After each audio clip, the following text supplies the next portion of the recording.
I've got a build today for you. It's an absolute banger. I'm going to include a helmet. That's absolutely insane at the moment, called Assassin's Cowl. Invis on finishers, invis on melee kills. So you're going to be able to run a mockery in every activity. I've got loads of clips to show you. The pairing is a Heartshadow from the duality dungeon. This pairing is unnatural.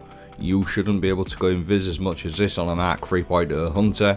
Look at all this jolting as well from the Arc 3.0 subclass. We're going to be including loads of jolting, and then on top of that, this build is going to make you be able to run an absolute mockery in every single activity that you do. You're going to have so much invis, you're going to think you're playing on a Void 3.0 hunter. You're not, you're on an Arc 3.0, so you're going to have all the goodness and all the strengths of an Arc 3.0 hunter. And on top of that, we're going to get massive chunks of health and do loads of damage to everything. So I'm going to start off with the helmet, the Assassin's Cowl. Powered melee final blows and finishers grant invisibility and restore a huge portion of health and shields. Finishers and final blows against more powerful targets increase the duration of the invisibility and the amount of health and shields that are restored. So you're an absolute tank, you can really go in there, be safe with your finishers. Heartshadow is the exotic I've chosen to pair with this because what it does, remaining invisible grants this weapon increased damage for a brief duration. That's the shot in the dark. You're always going to have that active, and then hitting the target with this weapon's projectile while you're invisible, while shot in the dark is active, is going to weaken them. It's going to put a 25% debuff on practically for you when you've got the shot in the dark active. Shot in the dark is active every time you become invisible. That's where Assassin's Cowl is such a good pairing. And then not only that, with this Heartshadow sword, heavy attacks made with full sword energy turn you invisible and fire exploding void projectiles. So invisible from the Assassin's Cowl, invisible from the sword, and every time you become invisible you're going to get a nice damage buff. It's a 15% debuff from the heavy attack, and then you get an extra 10% while shot in the dark is active. So this is the loop of play. Go invisible from your melee or finisher, and then every time you go invisible your Heartshadow sword is then primed to do some serious damage. So look at this, this is the loop. Again, going invisible like so, getting your Heartshadow sword out, and then you're primed to do some serious damage. And on top of that, you're going to be able to go invisible like all of the time. You're going to have all the goodness of the Arc 3.0 subclasses, which I'm going to go through in a moment. I've got loads and loads of aspects to show you with fragments. I'm running things like jolting capabilities.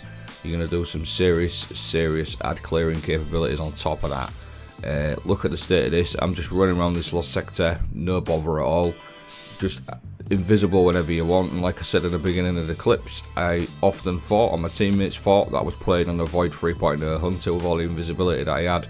You're going to get massive chunks of health back. And then this is the Spark of Shock. This is one of the features of the Arc 3.0 subclass. Your arc grenades jolt targets. Look at all this jolting going on. You've got all that invis going on, all the health regen, and you're going to cause some massive sort of lightning strikes with the jolting capabilities.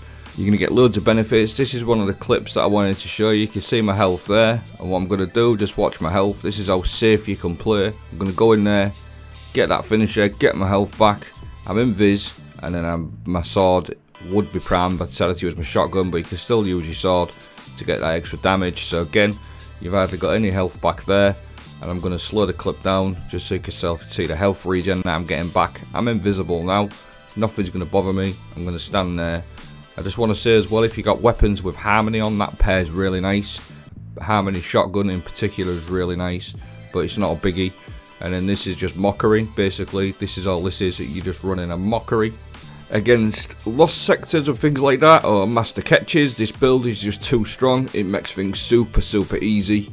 And then on top of that, I've also got Spark of Resistance going on, so whenever you're surrounded you're going to get loads of damage reduction, as you can see there. So you're going to get loads of damage reduction, loads of health on kills with your Assassin's Cowl, and then on top of that you've got all your jolting.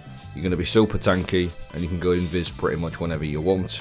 So again, just more sort of how to sort of best optimize this build. Go invisible with your finisher or melee, and then you've got your sword primed to do some damage. You can get up, get right in the faces like so. You can see here I'm running in between exploding shanks, a couple of overload champions, and I'm absolutely safe as houses.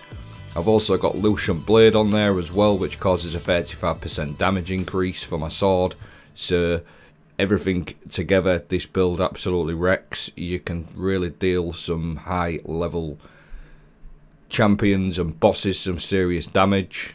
All GM gameplay from now on. I want to show you some Lost Sector gameplay to show you how easy it is, and you can't really tell the difference from a GM to a Lost Sector because this build is that strong. It's absolutely naughty.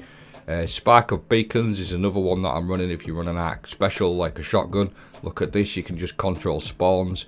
While you're amplified, all your arc special weapons are going to cause a blinding effect while you're amplified. So what I'll do now is I'm going to break down my armor mods that I'm running, and I'll also stick a build card in there to show you my aspect fragments that I've got set up, because I've gone through pretty much everything. But just watch this clip, how sort of daring you can be if you want. You can get up there, get in between acts, get in between explodey shanks while you're invis, finish overloads, do some serious damage with your sword. Stay tuned, I'm going to show you my armor mods that I've got to enhance this build. I'm just going to drop this build card in. I've already gone through the fragments that I'm running on the subclass, the armor mods. It's a pretty decent build. You really need to run his elemental charge, elemental ordnance, Lucent Blade. You're going to get plenty of wells with that set up for your Lucent Blade to get your chargeable light with elemental charge. So that's the sort of the build card. And I'm just going to go back now to some gameplay. Like I said, I've tried this in every single activity you can think of. I even did it in Master Raid, and it's absolutely perfect for everything. Master Duality, do loads of damage with your sword. You're going to go invis for the standards whenever you want.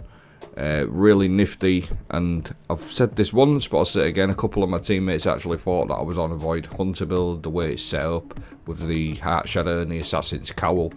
You're really stealthy, really tanky. You're going to get loads and loads of health back, loads of different variations you can run with your weapons as well. Primary and energy weapons, you can probably mix and match, get up close with a shotgun as well.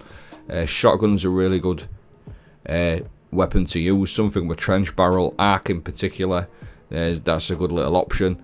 And then again, look at this, you think you're on a very an invis hunter there, just look at this, you can just run around as long as you've got your melee charge, which you can do with your dodge to melee. It's really nice. You can literally just run a mockery against everything, be stealthy, get loads of health on kill, and be crazy tanky.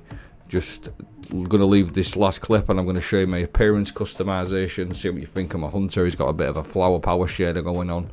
But look at this, it's absolutely disgusting. Really, to be honest, you shouldn't be able to do this in GMs, let's be honest. Get up close like this, and you're just going to go invis and get all that health, it's crazy.